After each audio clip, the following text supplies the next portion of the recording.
first half of the book is really autobiographical, and the second half of the book is about autobiographical to the extent that it talks about the 2016 campaign and my involvement, and then my involvement with the president. Well, there's no question that his style, as I put in the book, is like mine on jet fuel. So I think we have different nuances to us, but yeah, it's clearly that was supposed to be the role that I was going to play, and yet the guy who had the Apprentice on television for 10 years came in and did it, and to give the president credit, he did it well, and he won. I was working at that time under what now seems like an antiquated theory, which was that I didn't feel ready to be president. I'd been governor for 15 months, before that a prosecutor. I hadn't given any real deep thought to foreign policy and those type of issues, and I just didn't feel like it was the right time for me to run for president. Now, we've had Barack Obama, who had 2 years in the United States Senate, and now Donald Trump, who'd never run for elected office before. So the idea that you're not ready for the presidency may be something that's now assigned to the ash heap of history, but that's the way I felt at the time, that's the way I made the decision, and quite frankly, I wouldn't have been as good a candidate if I didn't believe in my heart that I was ready, and so I don't have any second thoughts about that. There's not a lot of swing states left in our country. There seems to be a lot of red states, a lot of blue states, not a lot of swing states, and New Hampshire is truly a swing state. My view on it is that, especially in a place like New Hampshire, it's important for those of us who are key figures in the national party to come up here and make sure we rally the troops. And so when I got called and asked to do this, I said yes immediately, because I feel like, one, I have a lot of friends up here still from the 2016 race that I want to try to help, but also I want to help the party, because I think it's very important for us to, as a Republican Party, to retake the State House, and I think it's really important for us to take New Hampshire for the president next year. I think there's 3 reasons for it. I think the first is presidential leadership. The President of the United States has made it very clear that he believes that a tough trade policy with China is the only way for us to reverse the decades of trade deficits that we've had with China. I think second is wage stagnation in the United States.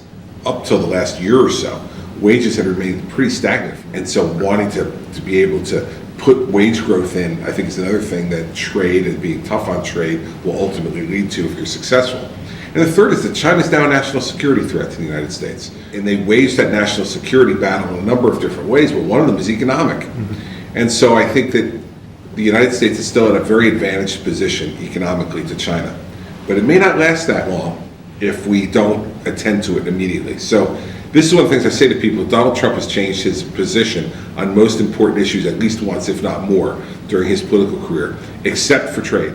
The president has felt this way for his entire public career, and I don't expect that anyone should think it would change. I think it will be the policy of this government as long as he's president, and I think it will be a successful one, because at this point, we're the bigger economy, and China needs us more than we need them. It's still the only permissible discrimination that we have left.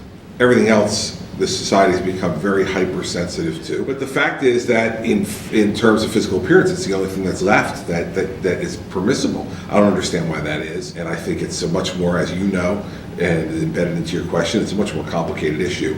But how do I put up with it? I've been putting up with it ever since I got into public life. And so, my view is just to be honest about it, be direct with people about it, and to understand that those people who criticize you on that basis are ignorant.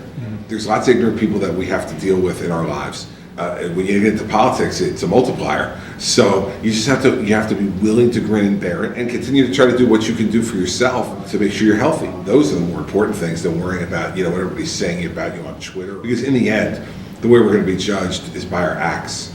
And I'm pretty content with the acts in my life, and so I don't worry about this other crap. Well, the TV stuff, I have a contract with ABC through the end of the 2020 election. It's been great. I'm usually on 3 out of every 4 Sundays in a month, and I've enjoyed that very much, and I think I bring a different perspective to ABC. They don't really have any Republican commentators on there. It brings a different perspective for the public who wants to hear some objective commentary, rather than commentary that skews to the left. The book was very successful. It was 3 weeks on the New York Times bestseller list, and so the publishers want another book, and when I have another one in me, I'll definitely do it. I enjoyed the process. I enjoyed doing it, and when I come up with a good idea for one, I'll definitely do another one.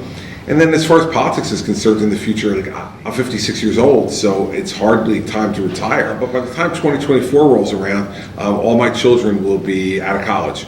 who knows what will happen then, where my life will be. But I certainly wouldn't preclude, coming out and spending a lot more time in New Hampshire, in those years.